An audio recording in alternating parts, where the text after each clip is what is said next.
مکھی کیوں پیدا کی گئی؟ فرانسا کا ایک بادشاہ شکار کھیل کر واپس آنے کے بعد تخت پر بیٹھا تھا۔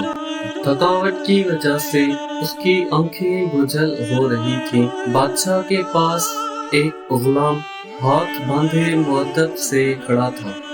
بادشاہ کو سخت نیند آئی ہوئی تھی، مگر جب بھی اس کی آنکھیں بند ہوتی تو ایک مکھی آ کر اس کی ناک پر بیٹھ جاتی تھی، اور نیند اور بے خیالی کی وجہ سے بادشاہ غصے سے مکھی کو مارنے کی کوشش کرتا، لیکن اس کا ہاتھ اپنے ہی چہرے پر پڑتا تھا اور وہ بڑبڑا کر جاگ جاتا تھا۔